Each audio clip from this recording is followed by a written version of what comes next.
The clink of a knife hitting a plate sliced through the heavy silence of dinner. Nora looked straight at the woman across from her, her eyes cold and unflinching. "I'm sorry, Aunt Margaret, but I've sold the house."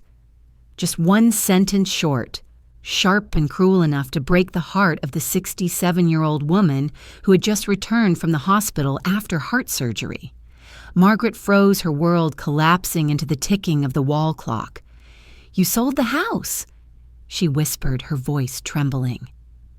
Nora avoided her gaze, focusing on the untouched glass of wine before her. "I had no choice. The house was under my name, remember? The temporary authorization you signed before surgery. You needed the money. Now that you're fine, I thought you'd understand." Understand, Margaret almost laughed. That house was her life, the one her husband built, brick by brick, before sailing away and never returning. The home where she raised Nora from an orphan child into the woman sitting before her now. And that same woman had sold it like a used object with no meaning left. The candlelight reflected off Nora's polished face, making her look even more distant. The girl who once cried in Margaret's arms now wore a designer dress and an expensive watch, her voice detached and businesslike. "Who bought it?" Margaret asked, fighting for calm. "Mr. Patterson, the travel company owner. He plans to turn the property into a boutique resort. I negotiated a good deal." Nora's tone was brisk, almost proud. "I wanted to tell you sooner, but you were still in recovery. The doctor said to avoid stress." How much Margaret cut in? $300,000. The number dropped like a hammer.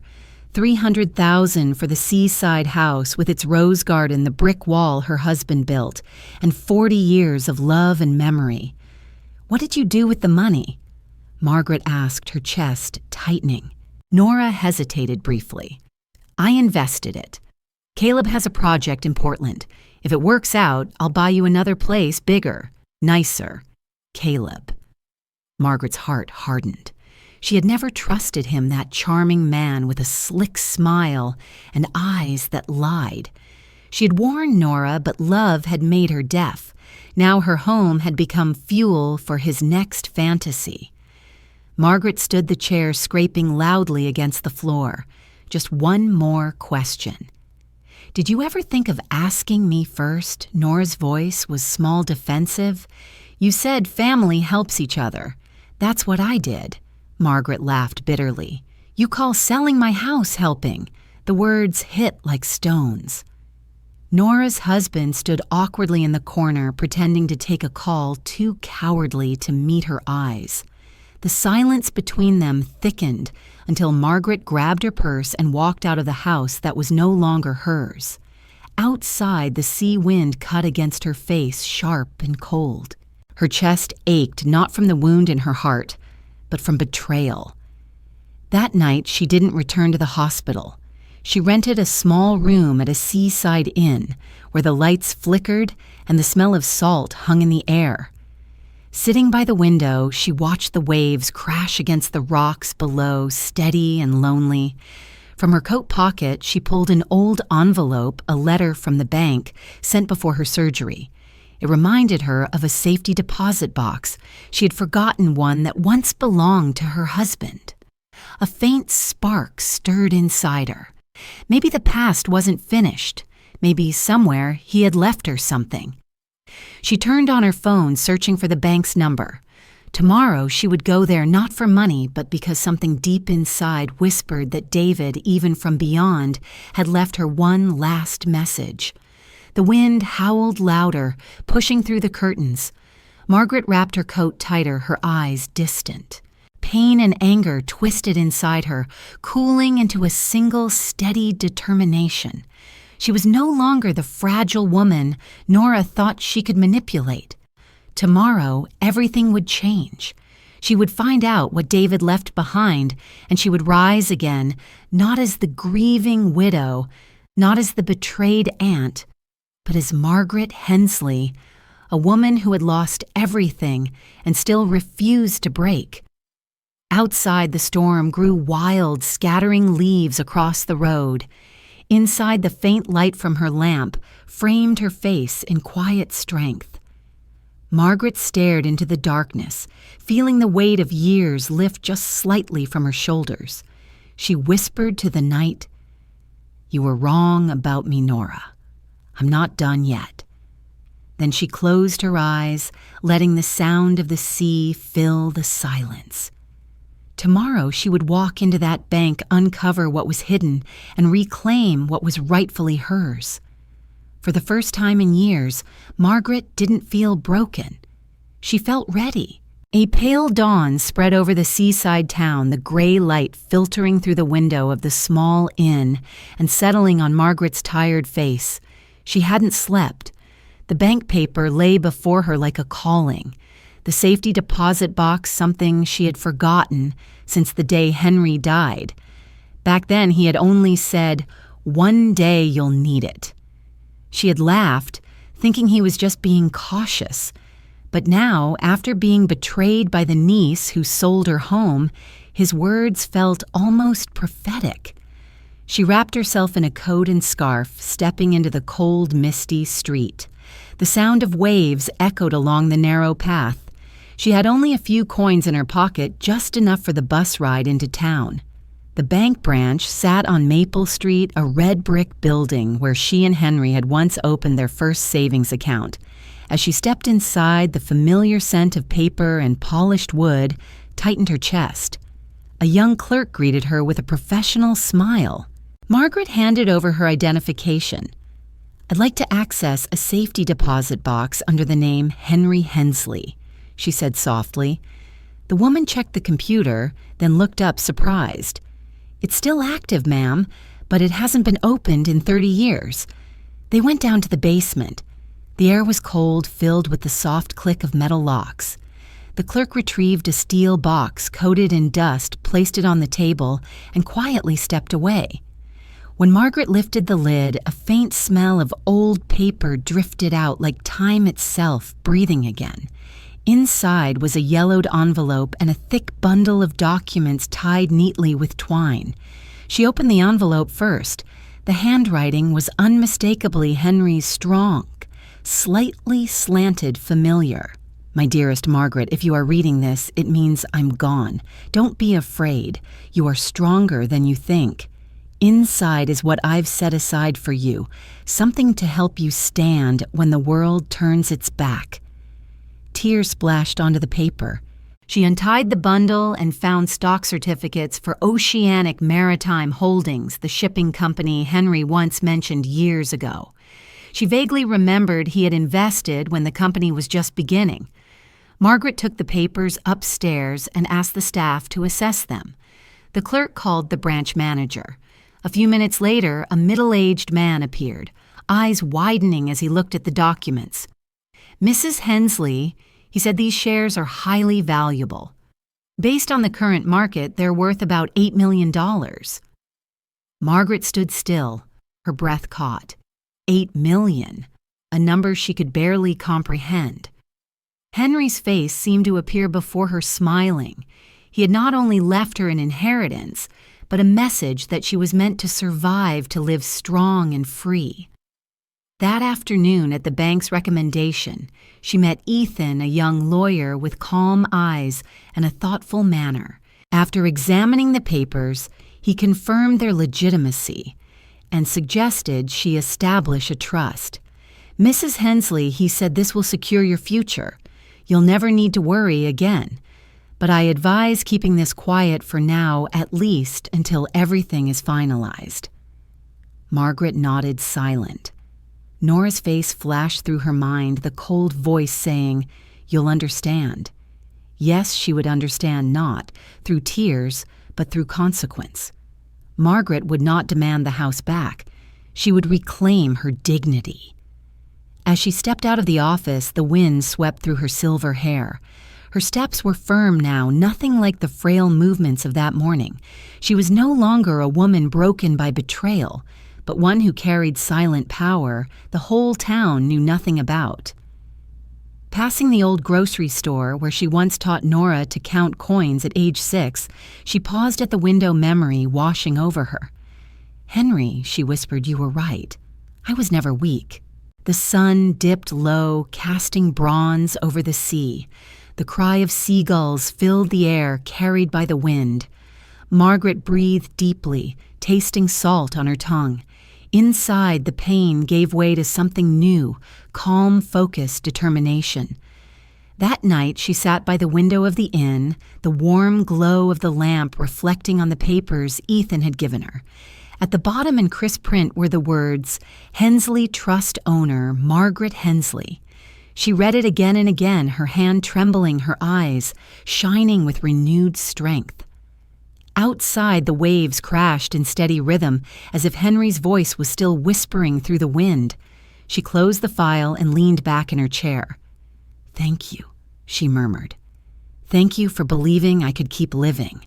Tomorrow she would open a new account, and when Nora learned of this, she would face not a broken, betrayed woman, but one who now held power beyond her imagination. As dawn began to rise over the gray horizon, light brushed across the sea. A new chapter of Margaret Hensley's life had begun. The next afternoon, a thin mist still clung to the rooftops as Margaret stepped out of the inn. She carried a small notebook filled with handwritten notes and plans. Ethan had arranged to meet her at a cafe by the harbor where the sea breeze blew strong and the sound of waves mingled with the distant call of ships. Ethan was already waiting, a black coffee in front of him and a fresh stack of documents beside it. "I've reviewed the full contents of the trust," he said in his calm, measured tone. "Aside from the shares in Oceanic Maritime Holdings, there are several pieces of land Henry bought over 40 years ago. The total value now is estimated at more than $10 million. Margaret leaned forward slightly, her eyes widening. $10 million. The number sounded like something from another world, the world of a woman who had just been cast out of her own home by her niece. All her life she had lived simply believing that modesty kept one safe. Now that belief dissolved in an instant. Ethan continued, "If you want to protect these assets and avoid legal complications, the best option is to create an investment company. I can represent you legally and you'll remain the silent shareholder." Margaret studied him for a moment, then nodded slowly. "Do it. But no one must know. Not even my niece." They signed the papers right there in the cafe. The pen trembled slightly in her hand, but her signature was firm, decisive. That moment marked the beginning of something new, not revenge through anger, but through action. Later that afternoon, Margaret walked back to the docks. Silver-painted ships rocked gently on the water, the air thick with the scent of salt and steel. She stood quietly watching the flags flutter against the wind, hearing seagulls cry overhead, and for a moment she felt Henry's presence beside her. "My love," she whispered, "I'll do the right thing. I won't let anyone step on us again." That night she opened her notebook and began outlining a plan lists of abandoned lots, run-down buildings for sale, and old properties in need of revival. The town that Nora thought had forgotten her would little by little return to her hands. Ethan called later. "The owner of the old complex near the market is desperate to sell," he said. "If we act fast, the price is excellent." "Buy it," Margaret replied simply. "And remember, no one can know who's behind it." Weeks passed and rumors began spreading through town about a mysterious investor buying up seaside property. People gossiped in cafes, at the market, even in church. Margaret heard every word and smiled quietly. No one suspected that the gray-haired woman in the old sweater who walked the pier each morning was the one pulling the strings. One evening, she turned on the TV and saw Nora on a local business program, elegant, confident, speaking about her new design company. "I believe family is the foundation of all success," Nora said with a bright smile. Margaret turned off the television. "Family," she muttered under her breath. You sold yours for vanity." Just then, a message from Ethan arrived, first purchase complete. "You now officially own the Old Town Council building." Margaret's breath caught. That building, she said into the phone, was where Henry first applied for his business license. "Thank you, Ethan." The next day, they met again. Ethan spread a map across the table and pointed to a new plot near the market. "I think this area has the best potential. We could develop it into a commercial complex or a high-end inn." Margaret glanced at the map and chuckled softly. Funny. Nora once said she wanted to buy that exact spot. Let's make her dream come true, but on one condition: she must never know who really owns it. When she signed the new contract, her heart pounded, not from greed, but from the power of taking control. For years, her life had been dictated by pity or disrespect. Now the balance had shifted. That evening, she walked along the shore, the waves breaking against the rocks in bursts of white foam. In the wind's howl, she thought of Nora. Did the girl suspect anything? Probably not, and that was fine. Silence was sometimes the sharpest reply. Back in her room, Margaret opened her notebook and wrote a single line, Day 1, Begin again. Under the dim light, her handwriting trembled slightly, but carried strength. Henry had once believed she was brave enough to start anew, and now she would prove him right. Tomorrow, Ethan would transfer the files to Portland. Brick by brick, plot by plot, opportunity by opportunity, everything would fall quietly into her hands. And when Nora finally discovered the truth, it would be far too late to realize that the woman she had dismissed was now the one who owned the very town beneath her feet. Morning broke dimly as a fine mist of rain covered the coastal street. Margaret sat by the window of her small inn room, a cup of cold tea resting between her hands. She hadn't slept all night. Numbers kept repeating in her mind: $10 million shares, land the trust. It all felt like a dream. Yet it wasn't the money that kept her awake. It was Henry, the fading town, and a single question that refused to leave her. What would she do with this newfound power? Outside the sea was dull gray. The old shops shuttered, their faded signs tilting in the wind. The town had once thrived when Henry was alive, but now it barely breathed. "If you were still here, you'd never let this place wither," she whispered. "All right, I'll do it for you." Ethan arrived at exactly 8 o'clock carrying a thick leather briefcase. Leather. "Everything's finalized," he said. "Hensley Properties is now an official company. You're the sole shareholder, but your identity will stay confidential. Also, there's a new opportunity. The old fish factory on the West Dock is going bankrupt. You could buy it and turn it into a tourist site." Margaret looked up. "Do you really think I can handle that?" Ethan smiled. "You have reason and vision, Mrs. Hensley. Those are things money can't buy." She nodded slowly. "I don't want to make money, Ethan. I want this town to live again, and I want those who look down on me to see it." Ethan suggested starting with the town center. "We'll need someone trustworthy to manage the project locally," he said. Margaret thought immediately of Mrs. Ray, the widowed innkeeper. "I have someone in mind." That afternoon, she visited Mrs. Ray in the small kitchen filled with the smell of apple pie.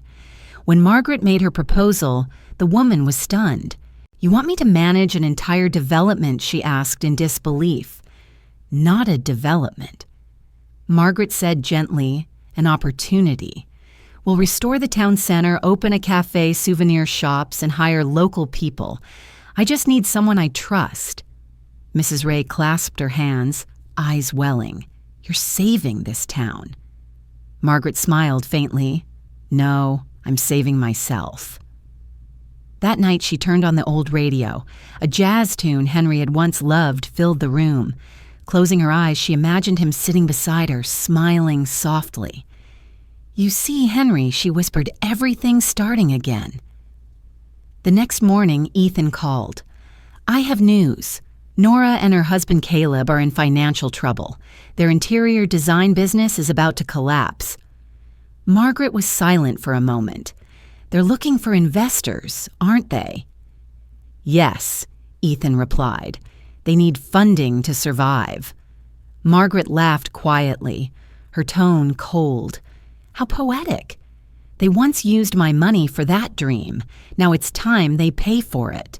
That afternoon, she walked through the deserted town center, where gray buildings stood silent in the wind. A few people recognized her and nodded politely, still believing she was just a poor widow renting a room by the harbor. She preferred it that way. Anonymity gave her freedom. Passing an old bakery, Margaret stopped. The young owner was wiping the counter, looking weary. "Are you planning to sell this place?" she asked. "The bank's about to seize it." The girl sighed. "I owe too much." Margaret looked around the flour-dusted shelves, the cracked paint, the fogged window. "If I help you pay off the debt, would you keep running it?" The girl blinked in disbelief. "You'd really do that?" Margaret smiled gently. "This town needs to breathe again. You just do what you're good at." As she left, warmth spread through her chest. Henry had always said, "If you want to change the world, start with your own street." Now she was doing exactly that. By evening, Ethan called again. The fish factory agreed to sell. "The deal will be signed tomorrow. After this, you'll own most of the West Dock." Margaret sat in silence, overwhelmed. In less than 2 weeks, the woman once seen as a burden now held the fate of the entire town. "Thank you, Ethan," she said softly. "But remember, this isn't about money. It's about dignity." "I know," he replied. "You're rewriting your own history." Margaret ended the call and looked out the window. The rain had stopped. Moonlight spread over the wet rooftops, casting a silver glow. She smiled faintly and took a sip of cold tea. The game had only just begun, and this time she was the one holding all the pieces. The next morning, sunlight broke through after days of gray. Soft beams slipped through the thin curtains, falling across Margaret's desk, piled high with documents. Beside them sat a steaming cup of chamomile tea, its faint fragrance drifting through the room. Her eyes rested on the sheet that read, "Hensley Properties, Town Center Redevelopment Plan," and for the first time in years, she felt something stir inside her, a quiet strength, both new and familiar. She had spent her life nurturing others, giving, supporting, never claiming anything for herself. This time, she would nurture her own dream. Ethan entered with a calm smile. "Congratulations, Mrs. Hensley. The fish factory is officially ours. I've also contacted an architecture team. They'll begin surveying the site today." Margaret nodded, her voice steady. "Good. Start by clearing out everything old. I want that place turned into a modern commercial and tourist hub." Ethan studied her for a moment, slightly amazed. "You've changed since the first day I met you." Margaret smiled faintly. "Maybe because I stopped being afraid. Once you lose everything, there's nothing left to fear." Over the next few days, Margaret threw herself into the work. Mrs. Ray became the local project manager, overseeing the renovation of the town center, while Ethan handled the legal and investment matters. Margaret walked every street, taking notes on every building, every road that needed repair. The people who once pitied her now greeted her respectfully, unaware that the modest gray-haired woman quietly controlled most of the town's property. One afternoon, while inspecting the construction at the docks, a familiar voice called from behind. "Aunt Margaret," she turned. Nora stood there, dressed elegantly, phone in hand. The same perfect smile, though her eyes held a trace of unease. "I heard you were here," she began. "I wanted to see you." Margaret raised an eyebrow. "About what? I wanted to apologize for the house." "I was under so much pressure then. Caleb lost his job, the debts kept piling up. I didn't know what else to do." Her voice trembled slightly, but Margaret recognized the calculation beneath it. Really? And what do you want from me now? Nora hesitated, forcing a small smile. I'm working on a new design project. If I could just find an investor, so you could start over.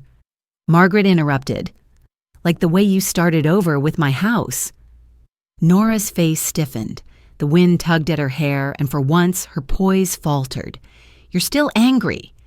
Angry Margaret's gaze was firm. No, I just learned that some people only value what they've lost. She turned and walked away, leaving Nora speechless by the pier. That night, Mrs. Ray brought warm apple pie. I heard Nora's back, she said gently. Are you all right? Margaret smiled, calm and serene. I'm fine. Maybe she'll realize one day that silence is the heaviest answer of all. Mrs. Ray poured tea and said, You know everyone in town's talking. They're trying to guess who the mysterious investor is. Some say it's a major fund from Seattle.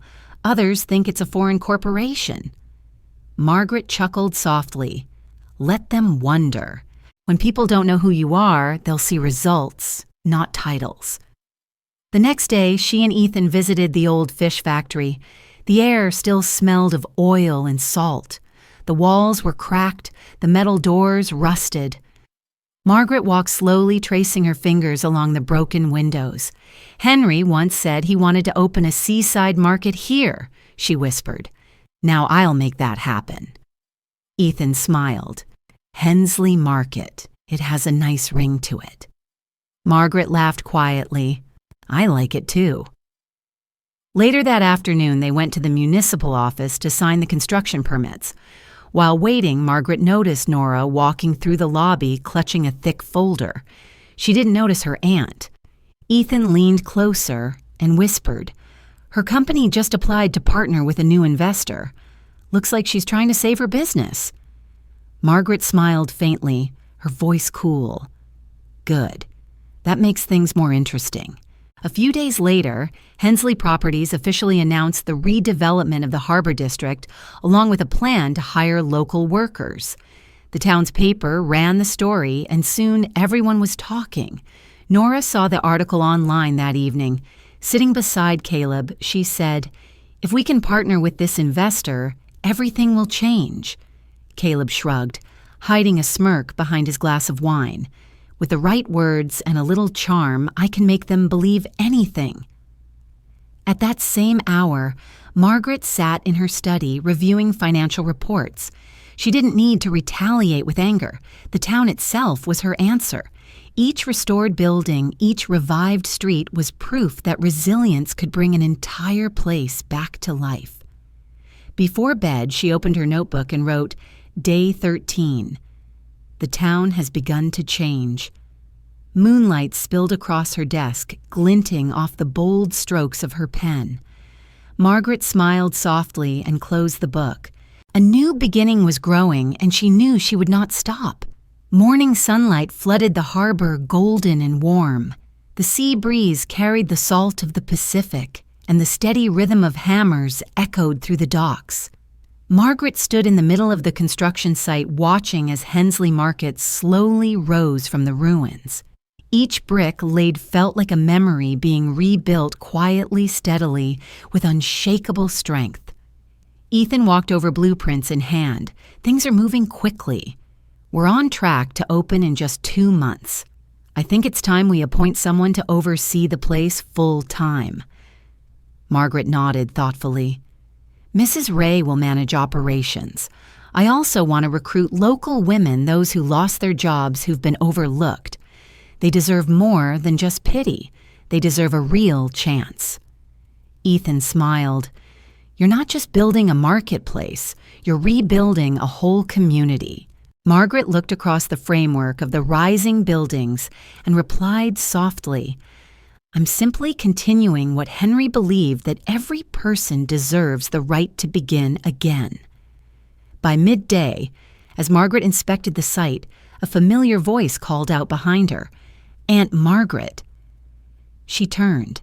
Nora stood there, perfectly dressed designer bag on one arm, carefully styled hair. Margaret's gaze remained calm. "What are you doing here?" Nora gave a hesitant smile. "I heard you're working with a new investment group.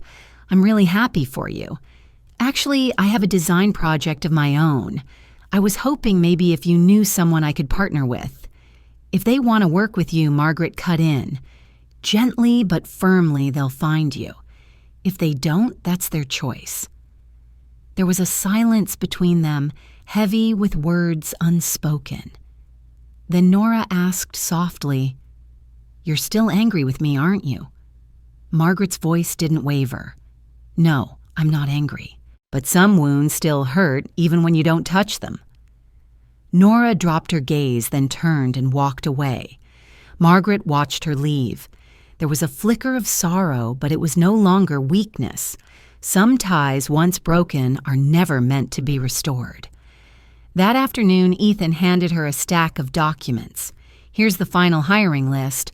All locals, mostly women affected by the pandemic. They're grateful for the chance." Margaret nodded, smiling. "Let's train them properly. I don't want them stuck in temporary roles. I want them to have real skills, real opportunities. You really are unlike any investor I've worked with," Ethan said sincerely. "Because I've been on the other side," Margaret replied. "I know what it feels like to be looked down on." Later that evening, Nora showed up at Mrs. Ray's home. "I heard you're helping with the market. Could you talk to someone for me? I'd love to pitch a design partnership." Mrs. Ray looked surprised. "You think it's that simple? That person isn't just anyone." "I know," Nora murmured, "but I want to make things right. I've made mistakes." Mrs. Ray sighed. "Then show it in action, not words." The next morning, Margaret found a plain envelope outside her door. Inside, Nora's handwriting read, "You may never forgive me, but I want you to know I'm sorry. I was wrong." Margaret read it slowly, folded it carefully, and placed it in her journal. Not as an act of forgiveness, but as a record of a scar that mattered. A week later, Hensley Market opened with colorful flags and music echoing through the square. The air was filled with the smell of baked bread and fresh coffee. The local newspaper ran a front-page headline, "Mystery Investor Revives Forgotten Port District." No one suspected Margaret. She stood quietly in the crowd, listening to laughter, watching families return to a place they thought was lost. For the first time in years, peace didn't feel like a distant dream. It was here, wrapped around her like a warm shawl. Ethan stepped beside her. "You've done something no one believed possible. This entire town owes you." "No," she said gently, looking out over the market. "No one owes me anything. I'm just giving life back to the place that once gave me everything." As night fell, lights glimmered across the new market plaza. Margaret walked along the pier, listening to waves crashing softly below, laughter rising from the distance. Her thoughts turned to Henry, his steady voice, his firm belief in doing what was right, not easy. He once told her that justice doesn't always wear a judge's robe, but sometimes it lives in how we live our truth. Now Margaret had done just that. Still deep inside, she knew the reckoning wasn't over. Those who sold trust for gain would soon be faced with a truth they could neither control nor deny. This wasn't just a victory. It was a quiet storm building in her favor. And Margaret Hensley wasn't done not yet. Morning at Hensley Market burst with life like a newly painted canvas. The aroma of coffee and warm pastries mingled with the scent of salt from the sea, and the soft crashing of waves weaving together a rhythm of daily life the town hadn't felt in years. Margaret strolled along the cobblestone paths, her light coat drifting slightly in the breeze. No one paid attention to the silver-haired woman walking quietly among them, not realizing she was the very owner of the bustling market. She preferred it this way. True power, she had learned, often resided in silence, in the ability to act without needing recognition. Ethan approached holding a folder of reports. The first week's revenue exceeded expectations by over 30%. Hensley Market is already profitable. Margaret nodded calmly. Good. I want the first portion of that profit transferred to the vocational training fund. People need opportunities, not pity. Ethan smiled, a hint of admiration in his eyes. Henry would be proud if he could see you today. Margaret's voice softened. I'm only finishing what he never got to complete. Later that day, Mrs. Ray came by with news. Nora is back in town. She's rented a small office near the main square. Margaret didn't flinch. I figured she'd return. That's all right. The truth tends to arrive exactly when it's meant to. Mrs. Ray hesitated, glancing at her. Do you plan on telling her the truth about who you are now? Margaret shook her head gently. No. Truth doesn't always require words. Sometimes it only needs time to settle. A few days later, Nora did come. She wore a fitted coat, carried a designer bag, and held herself with that old mix of pride and nervous control. Aunt Margaret, she began, I know you might not want to see me, but I need to speak with you. Margaret's tone remained composed. Then speak. Nora looked around the modest little home, visibly uncomfortable. You're still staying here. You deserve somewhere better. Margaret offered a faint smile. I like the quiet. Nora took a breath. Caleb's business collapsed. I need capital to salvage what we can. Could you recommend an investor? Margaret looked at the young woman. She had raised her voice, calm but cold. Nora, sometimes we need to lose everything before we understand what we had. Nora's voice cracked. That's cruel. Margaret didn't blink. No, cruel is selling someone's trust for personal gain. Nora stood there stunned, then quietly turned and left. Margaret watched her go, feeling no triumph, only a deep, hollow ache. Broken bonds can never return to what they were not, even with all the money in the world. That evening, Ethan arrived. Several companies want to collaborate, including Caleb's. They're proposing to design the waterfront resort. Margaret raised her eyebrows. And they don't know I'm in charge. Ethan shook his head. They believe you're only an advisor. Margaret smirked. Perfect. Set up a meeting. I'd love to see how convincing they can be. On the day of the meeting, the Hensley Market conference room was flooded with afternoon light. Nora and Caleb walked in, confident and polished, oblivious to the woman seated at the far end of the table, her face cast in shadow by the sun behind her. Caleb began, voice practiced. This project has the potential to completely revitalize the waterfront. With the support of Hensley Properties, we believe this can be a game changer. Margaret's voice was low and deliberate. I understand you have quite a track record with financial matters. Nora's head jerked slightly. Aunt Margaret lifted her chin, her eyes steady. Yes, I represent Hensley Properties. Isn't fate curious? Caleb's composure cracked. Whatever happened before it was all just a misunderstanding. If you invest, we can rebuild something great together. Margaret's voice grew sharper. I don't invest in those who betray their own family. Thank you for your time. Nora stood abruptly, her voice thick. Do you want me to fail? Is that what this is? Margaret's eyes didn't waver. No, I just want you to understand that trust once broken can't be bought back. The door closed behind them, leaving only silence. Ethan approached. No second thoughts. Margaret gazed out at the sea. The sunset poured golden light across the water. None. Sometimes the only way to truly help someone is to let them fall. I've been there. I found out who I was only when I lost everything. That night, she walked along the dock. The waves lapped gently against the shore, and the lights of Hensley Market glowed behind her like a lighthouse in the dark. She stopped, tilted her head to the sky where stars shimmered above the water, and whispered, You see Henry? I kept my promise. 2 weeks after the encounter, whispers began circulating among the town's small business community about a tense meeting between Hensley Properties and Caleb's interior design firm. No one knew exactly what had transpired behind closed doors, but they all saw the aftermath.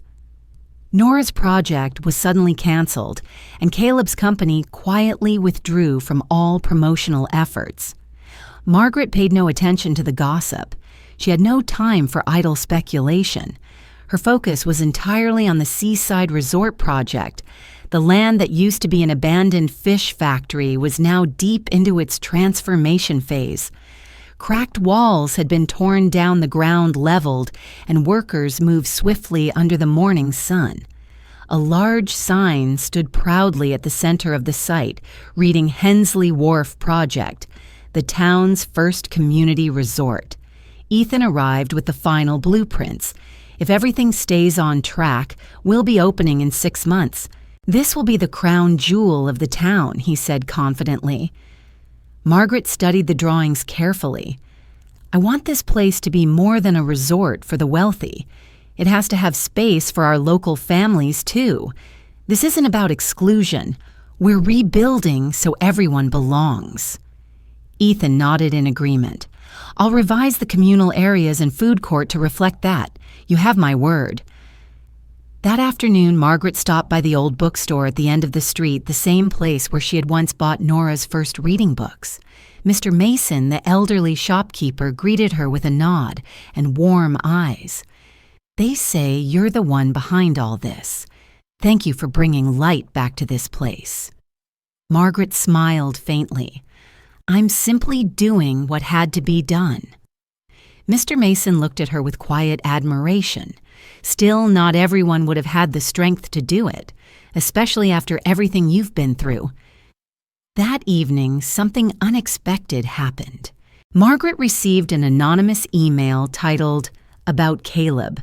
Attached were documents exposing a string of questionable financial dealings, fake signatures, fraudulent loan applications, and one detail that cut deepest of all: he had used her old power of attorney, the same one that should have been voided after she left the hospital. Margaret printed every page and handed them to Ethan. After a few days of verification, he came back with a serious expression. It's all real. If we submit this to the authorities, Caleb is finished. Margaret's voice was calm. Not just yet. I want this dealt with in front of the person who once defended him. She called Nora and asked to meet at the old family home, the place where so much had begun and ended.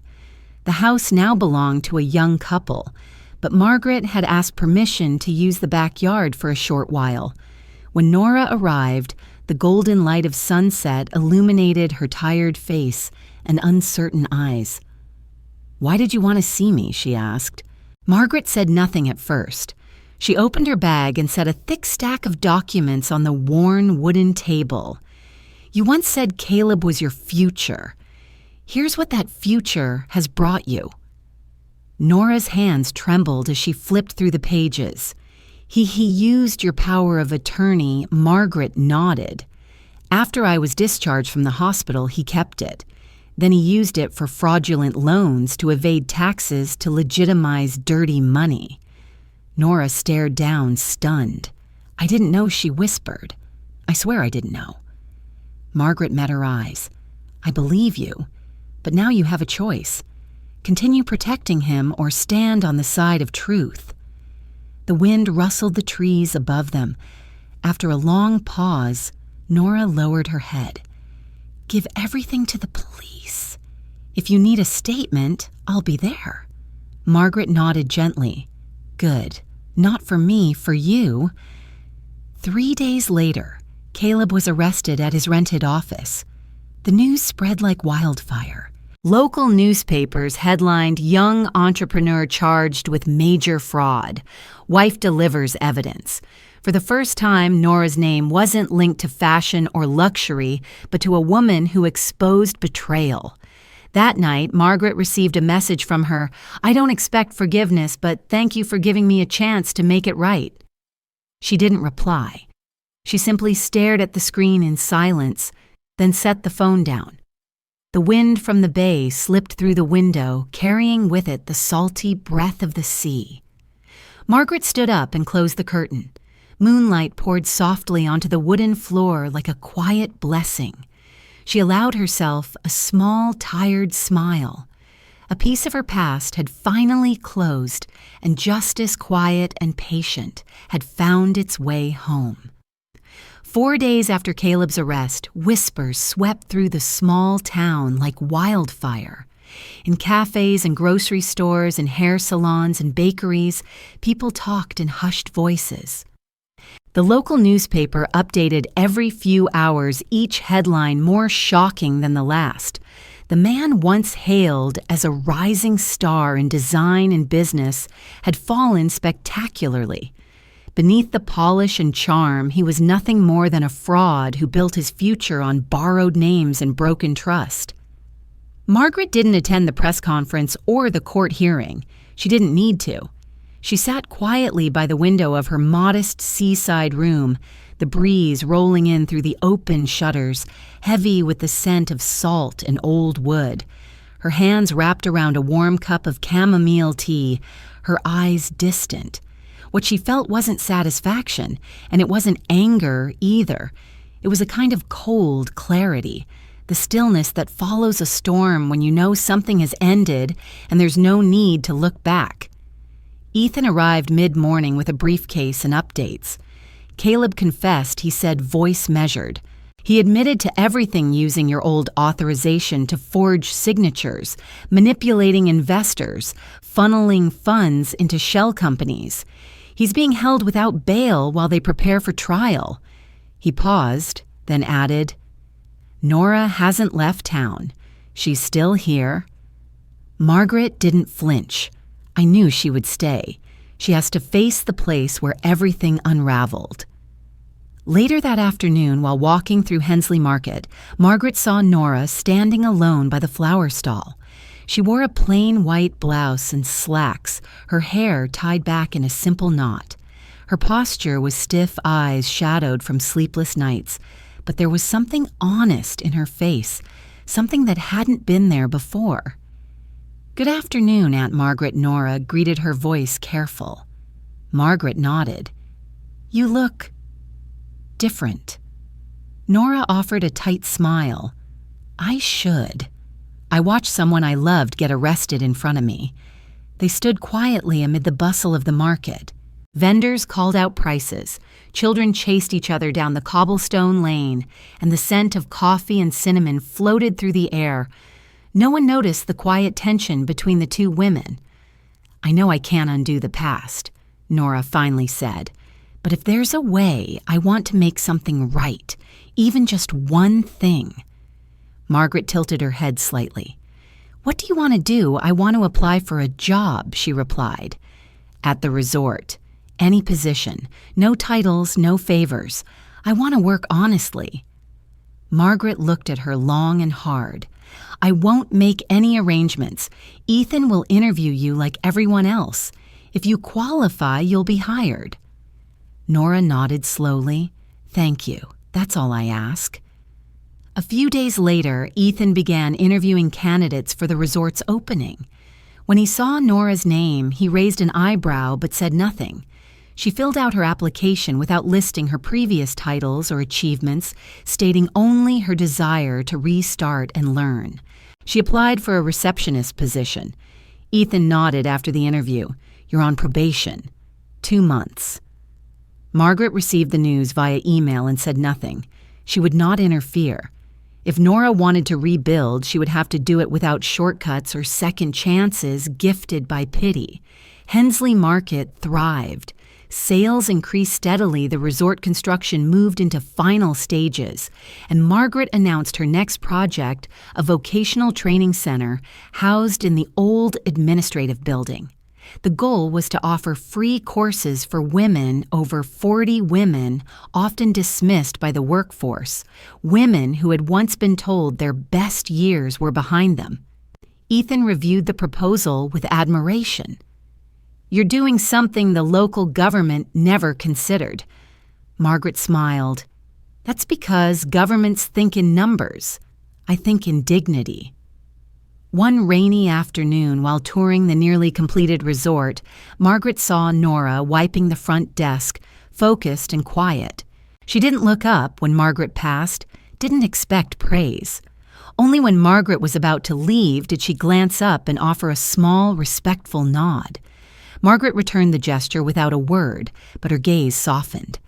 That night, Margaret sat by the window and opened her journal. She wrote Day 32. Perhaps the girl I once raised is beginning to find her own light. She closed the book and looked out at the sea. The sky was pitch black, but across the bay the lights of Hensley Market reflected on the water like a string of stars.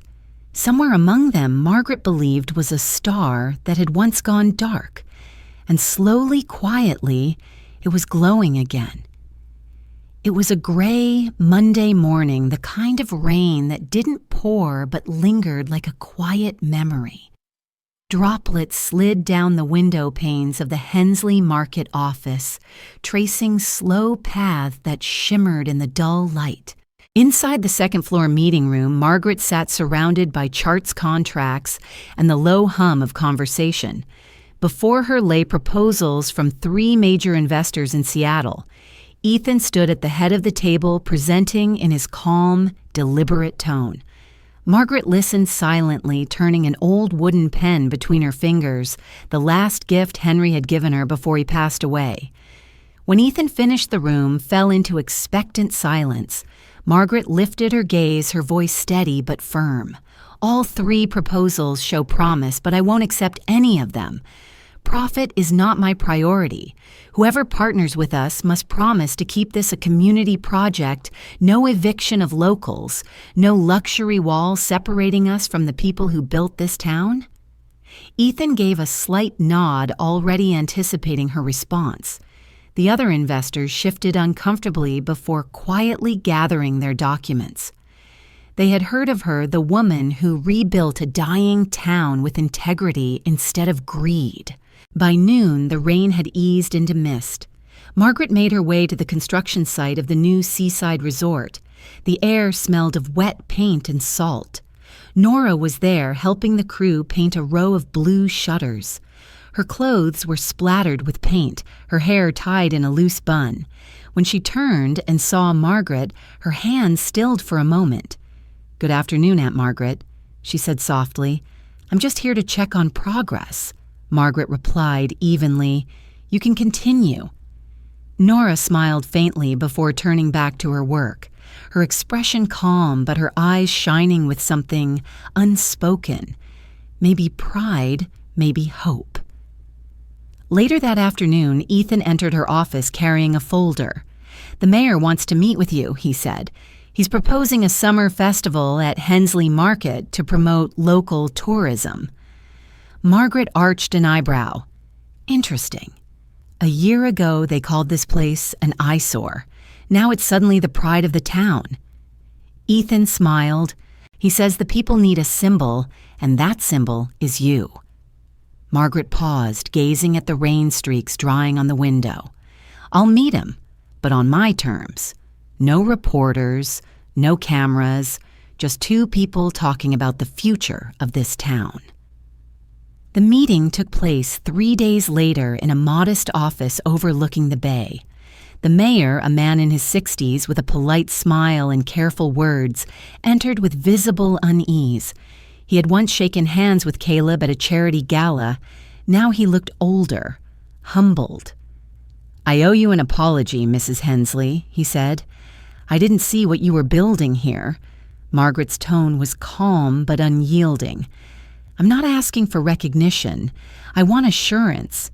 If there is to be a festival, the majority of the booths must belong to local vendors. This town deserves to benefit first." The mayor nodded quickly. "You have my word." Within a week, posters for the Hensley Summer Festival appeared across the town. The excitement spread fast. Families called relatives to return for the celebration. Booths filled within days. Laughter echoed through the square even before the event began. Margaret observed from behind the scenes, never stepping forward. but her influence was everywhere in the organization, the layout, the heart behind it all. Nora signed up for a small booth selling recycled home decor. Ethan brought her file to Margaret's desk. "Should I approve it?" he asked. Margaret didn't even glance at the paper. "Approve it. No special favor, no obstacles." Ethan smiled knowingly. She's trying, really trying. Margaret's gaze softened. "We've all made mistakes. What matters is whether we're brave enough to repair them." When the festival opened, the town bloomed with color and sound. Music filled the air, mingling with the scent of baked bread and sea breeze. Children ran between stalls, couples laughed, and for the first time in years, the town felt alive again. From the balcony of the administrative building, Margaret watched it all. The wind carried the sound of joy brushing her silver hair. Down below, she saw Nora carefully arranging flowers in a glass jar, her booth small but warm, vibrant and honest. Ethan came up beside her. "You should come down," he said gently. "People want to meet the woman who made this possible." Margaret smiled faintly. "I don't need to be seen. Watching them smile is more than enough." When night fell, fireworks bloomed above the bay, painting the sky in bursts of gold and red. The entire town looked up together, faces lit by wonder. Margaret closed her eyes, listening to the echoes fade into the sea breeze. What she felt was not triumph, it was peace.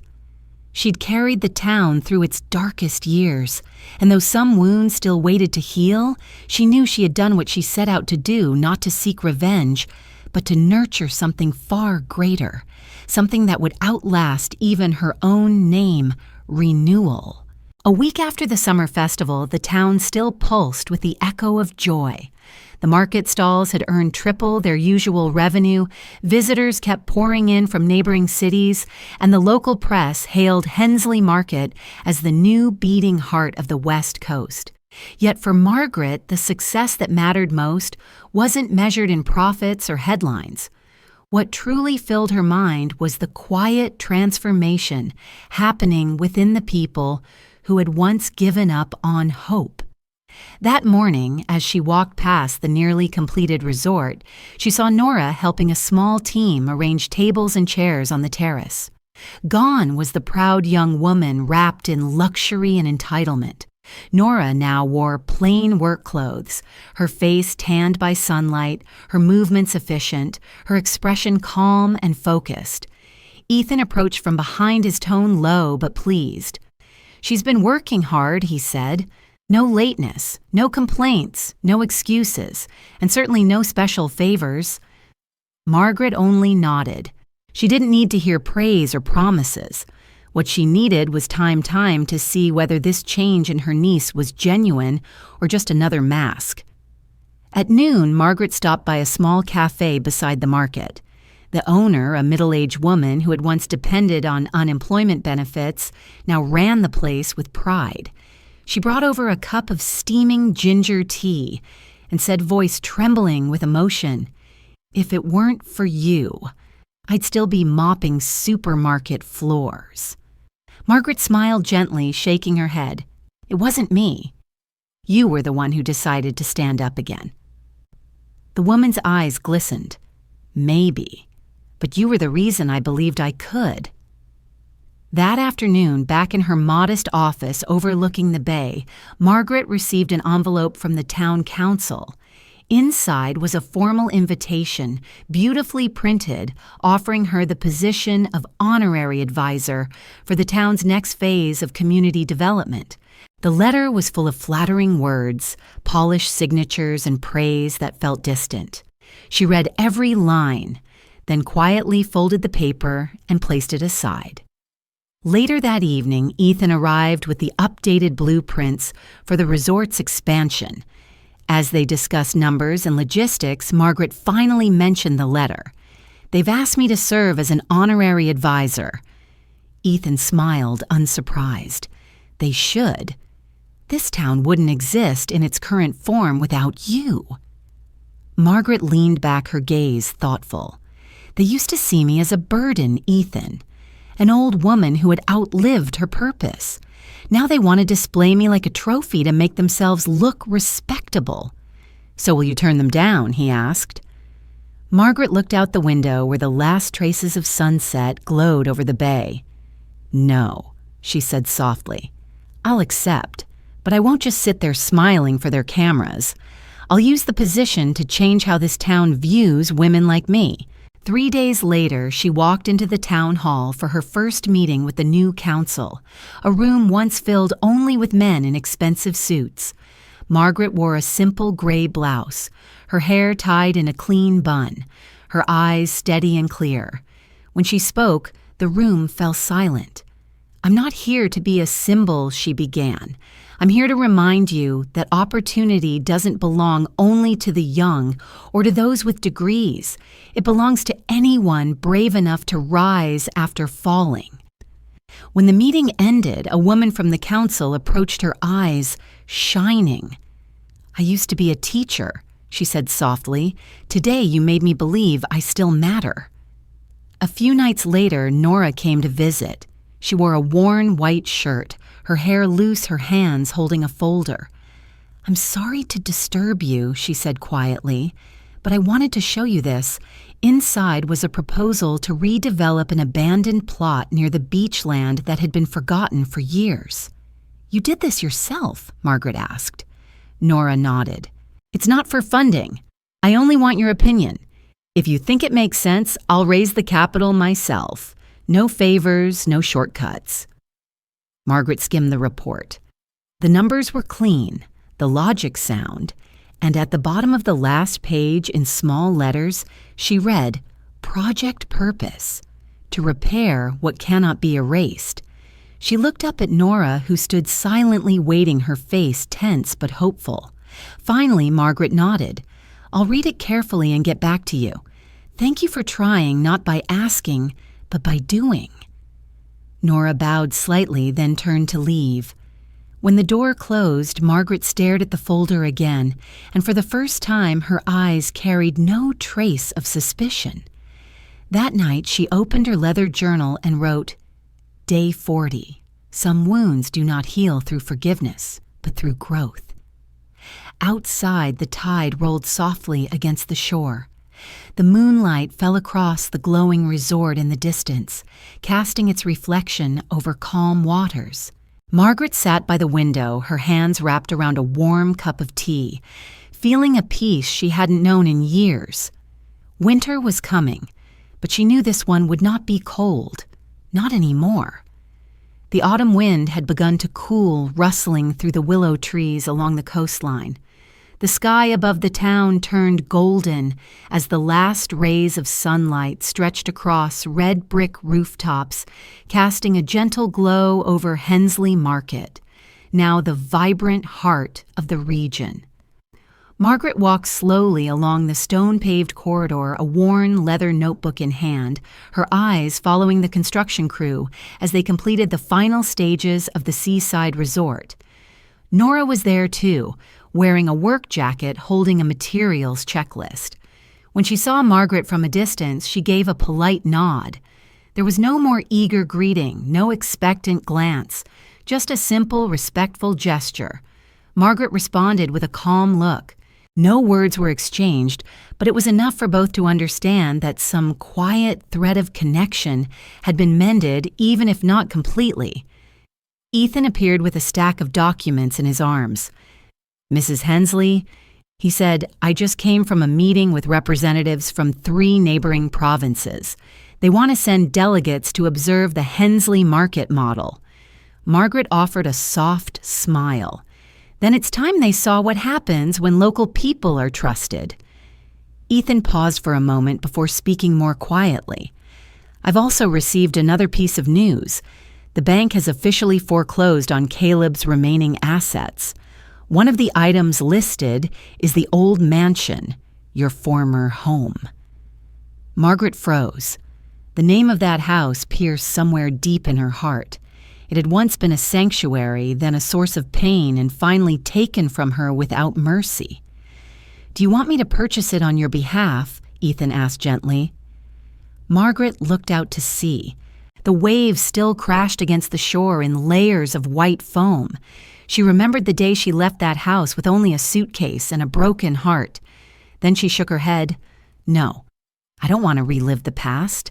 If someone else needs that place, let them begin again, as I once did. Ethan nodded, honoring her decision. But inside, he knew refusing that house was Margaret's final affirmation she had moved on, not by forgetting, but by choosing to let go. Later that afternoon, Nora came to Margaret's office holding a revised proposal of the community garden and gathering space project on the long-abandoned coastal lot. I've updated the plan according to your suggestions. All cost estimates have been adjusted, and we've prioritized using local labor. Nora said, her voice steady, free of pleading or expectations. Margaret opened the file and read carefully. Finally, she set her pen down and looked up. This is a solid project. But are you certain you want to pursue it without anyone backing you? Nora met her eyes, unwavering. I once made the mistake of climbing by leaning on someone else. Now I want to move forward on my own feet, even if it's slower. Margaret nodded slowly. Then go. And remember, slow progress is better than standing still.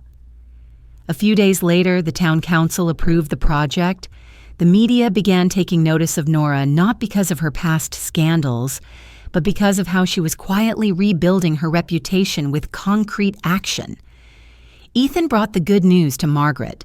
Nora declined an exclusive interview request.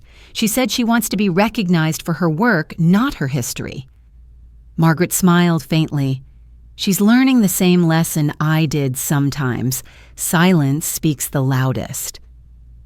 That evening, Margaret strolled along the beach with Mrs. Ray. The wind was chilly, but Margaret's heart felt unexpectedly warm. Familiar faces greeted her. Children's laughter echoed through the market square. Elders nodded in gratitude from benches. No one called her the boss. No one flattered her. They simply said Mrs. Margaret, the woman who helped bring the town back to life. On the way home, Mrs. Ray asked, "Did you ever imagine things would come this far?" Margaret looked up at the sky. "I once thought my life ended the day I was pushed out of that house. But it turns out sometimes the deepest losses open doors we never imagined." That night, she wrote a single line in her notebook, Day 45. Forgiveness is a release for ourselves, not for others. Outside her window, the sea was calm. Moonlight stretched across the water, glittering like memories soothed by time. Margaret gently closed the notebook and leaned back in her chair. Her journey was approaching its final chapter, not bitter, not resentful, but filled with one simple truth piece.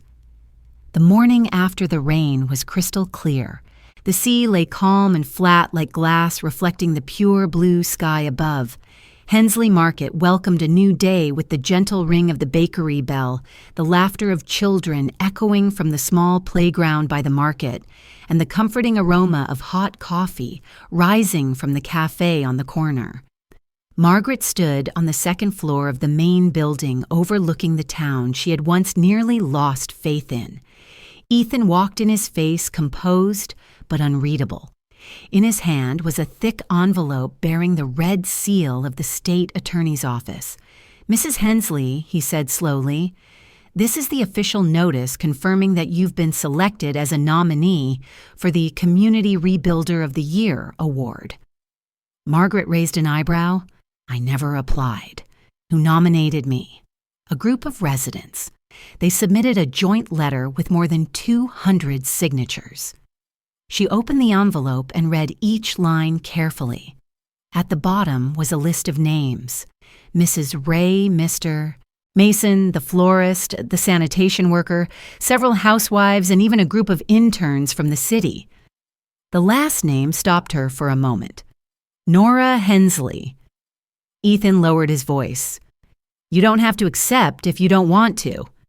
But if you turn it down, they'll be disappointed. They're not looking for you to be glorified. They just want to see someone like them be recognized." Margaret closed the envelope and sat in silence for a while. Finally, she said, "I'll attend. But only under one condition: no speeches, no cameras. I'll stand when my name is called, and then I'll leave." Ethan gave a faint smile. "That sounds exactly like you." Making an impact through silence. In the days that followed, the news of her nomination spread throughout the town. People talked about it in cafes and shops at the post office. Some were proud, others surprised to learn she was the force behind Hensley Properties. But there was no jealousy. They had seen enough to understand how she started quietly, how she rebuilt the community with strength, not revenge. On the afternoon before the award ceremony, Nora found Margaret at the corner bakery, not at the office, not at the resort, but in that quiet space where Margaret often sat reading the paper and drinking tea. Nora wore a soft brown linen dress, her hair tied back neatly. She held a bouquet of wildflowers and gently placed it on the table. "I don't know what else to say except thank you," she said softly. Margaret looked at the flowers, then at the woman in front of her. She no longer saw the proud, entitled girl, but a woman trying to learn how to love again and make things right. Thank you for what she asked calmly, for not ending everything when you had the chance, for teaching me the most important lesson through silence. Margaret gave a quiet, knowing smile. People rarely learn from lectures. They learn when the fall hurts deeply enough. Before leaving, Nora handed Margaret a small envelope. "If one day you ever feel ready to return to the old house, I've bought it back, not to live in it, but to preserve a piece of memory. And if you ever want it, it's yours again." Margaret said nothing. She took the envelope and stared into the distance. It was the first time Nora had done something not for forgiveness, but simply to complete a responsibility long overdue. That night, Margaret sat at her desk and ran her fingers across the handwritten words in the letter. There were no long apologies, just a simple line. "If one day the house no longer feels like pain, I will give it back to you the same way you once gave me back my dignity." She folded the letter and placed it in her old leather notebook, the one that had documented nearly a year of her journey. So much loss, so many renewals, countless changes, all quietly recorded in each written line. That night, she added one more entry, day 50. Finally, trust has found its way home. Outside, the sea whispered beneath the silver moonlight. Tomorrow she would step onto the stage to receive the award, not for applause, but to prove that a person once cast aside could still stand at the heart of the light, firmly and with grace. The award ceremony took place inside the grand hall of the nearby city, its golden lights bathing the room in a warm glow. One by one, the honorees walked across the stage to waves of applause that rolled through the audience like tides against the shore. Every seat was filled, yet for Margaret, it all felt distant, as though she were watching a film in which she played no real part. She sat quietly in the last row, dressed in a simple ash-gray coat, wearing no makeup and no ribbon or pin to mark her as special. Ethan sat beside her occasionally, glancing over to make sure she was still all right, though he already knew this was the kind of moment Margaret approached with quiet strength, not excitement. When the host finally announced her name, the Community Dedication Award goes to Mrs. Margaret Hensley, the woman who revived an entire town through unyielding compassion and perseverance. The applause thundered through the room. Yet Margaret did not stand right away. She drew in a slow breath, her heart steady, then rose and began to walk toward the stage. Her steps were calm, deliberate. She did not bow or wave. She simply nodded once in acknowledgement as she accepted the small wooden trophy from the mayor's hands. It was carved in the shape of a lighthouse, modest but beautifully detailed. Margaret looked at it for several moments, seeing within it both a memory and a metaphor, then turned and stepped down from the stage, without saying a single word. When the ceremony ended, people crowded around her, offering handshakes and praise. Some were her former rivals from real estate meetings. Others were residents who had just learned that the quiet older woman they saw around town was the very person behind Hensley Market and the town's revival. Mrs. Ray approached first, throwing her arms around Margaret with tears in her eyes. "They have no idea what you went through to get here," she whispered. Margaret smiled faintly. "They don't need to imagine," she said softly. "It's enough that they now believe starting over is possible." By the time their car rolled back into the town, it was well past midnight. The streets were calm painted gold by the lamps stretching into the distance. Through the windshield, Margaret could see the glow of Hensley Market, its windows shimmering in the darkness. She asked the driver to stop by the harbor, insisting she wanted to walk the rest of the way alone. The air was cool, the sea quiet. She walked along the familiar path, passing the resort that would officially open in just 1 week. Its lights shimmered gently across the water, no longer the harsh glare of construction, but the steady glow of completion. Everything was in its place now, tidy, peaceful, almost like her own heart after a long storm. Near the entrance, she stopped. On a nearby bench sat Nora, her hands clasped around a small wooden box. When she saw Margaret, she stood and held it out with a quiet, steady motion. "I found this," she said softly. It was in the basement of the old house. It's Uncle Henry's calligraphy box. Margaret took it in both hands. The wood was covered in a thin layer of dust, the scent faint but familiar. Inside lay a brush, a dried bottle of ink, and a single sheet of paper that had never been written on except for one neat line penned at the top in Henry's careful handwriting. "Each day is a chance to become better." Margaret closed the box, her grip tightening slightly, not from sorrow but from the quiet recognition that she was holding the last true piece of her husband's legacy. Not wealth, not possessions, but the enduring belief he had left behind. Nora's eyes glistened as she spoke again. "You may not have forgiven me yet, but I've learned how to forgive myself. Thank you for not ending my story with silence." Margaret said nothing yet. The silence between them had changed. It was no longer cold or distant. It was soft as silence that gave room for acceptance. She nodded once, not as approval, but as acknowledgement. Before leaving, Nora said quietly, "Tomorrow I'll move into the staff housing. I want to start over for real this time, somewhere that doesn't hold the past." Margaret's voice was calm. Sometimes the only way to keep a memory from consuming us is to step away from it. Nora smiled faintly, then walked off toward the lights of the resort. When she was gone, Margaret sat down on the same bench, holding the wooden box close. The sea was calm. The stars reflected like scattered pearls across its surface. After a while, she opened her notebook and wrote slowly on a blank page. Day 55. Forgiveness doesn't require words. It only needs understanding and the courage not to repeat the same mistake.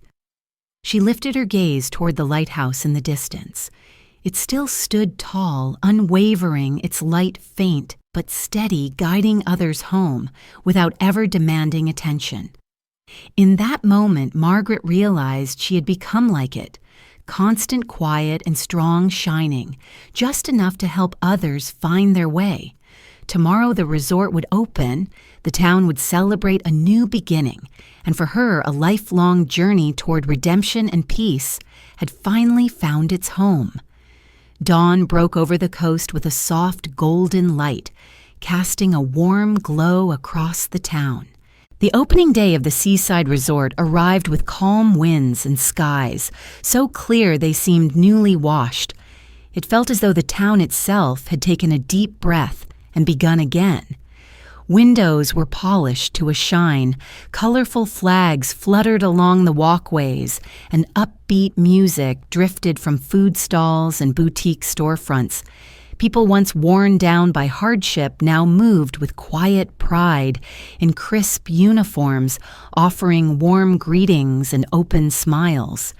Children squealed with laughter in the wooden playground by the marketplace, while grown-ups mingled, shook hands, and shared excited whispers about what the future might bring. Margaret stood quietly on the second-floor balcony of the main building, wrapped in her familiar cream coat, a weathered leather notebook in hand. She overlooked the bustling scene below, unnoticed by the crowd, perfectly content with her anonymity. She didn't need to be seen, didn't crave recognition. She simply watched her heart full. Ethan appeared beside her, handing her a warm cup of herbal tea. "They're waiting," he said gently. "There's still time for you to speak." Margaret shook her head without looking away from the square. "No speeches today. This isn't about me." Ethan smiled softly. "They wouldn't be here without you." She nodded. "Perhaps. But they stayed because of each other. That's what counts." Down in the square, Nora moved confidently among the crowd, guiding guests through the new resort facilities. She wore a simple white blouse, khaki trousers, her hair tied neatly back. There was no trace of the fashionable woman she used to be. Now she moved with focus and purpose, her steps steady, her demeanor grounded.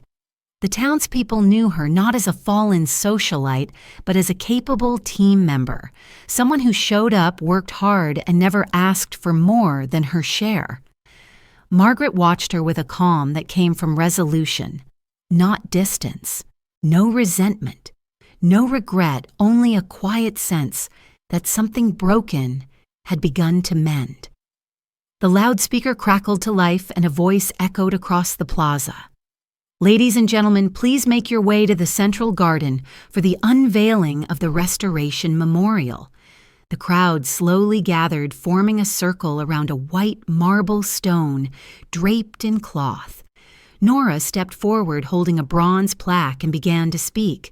Where we stand now was once a patch of forgotten land, overgrown and abandoned. This project, this resort, this town, it's all here today because one woman chose not to give up. She chose to believe in second chances, not only for herself, but for all of us. A ripple of applause followed her words. Margaret did not move from her balcony, but her fingers tightened around the notebook. Nora continued, her voice steady. "She doesn't want her name on this plaque, but we know who she is. And we're grateful not just for what she built, but for the lesson she taught us that courage can rebuild more than walls. It can rebuild lives." Nora then pulled the cloth away, revealing the inscription on the stone offer opportunity, not because someone deserves it, but because they choose to rise. Applause filled the courtyard, warm and unforced. Some wept. Margaret remained still above them, a single tear slipping down her cheek, not from sadness or pride, but from the overwhelming beauty of seeing others bloom. That night, the lights of the resort reflected in golden ripples on the calm ocean. Margaret sat alone on the ground floor veranda, gazing into the darkness, listening to the quiet hum of the waves. Nora approached and took a seat beside her, saying nothing at first. Eventually, Margaret whispered, "Everything ends eventually." Nora responded softly, "Or begins again." After a pause, she pulled an old key from her coat pocket. "I bought back the house, not to live in it, but to hold on to the memories. If you ever want it again, it's yours." Margaret took the key in her hand, feeling its weight. Then, without a word, she placed it gently on the railing beside her. "Leave it there," she said. "Maybe one day someone else will need it to find their way home." They sat in silence for a long while, not needing words. The shared quiet said everything. Later that evening, Margaret opened her notebook and with steady hands wrote the final line of a journey that had remade not just a town, but herself. Day 60. Some journeys do not take us home. They bring us back to who we were meant to become.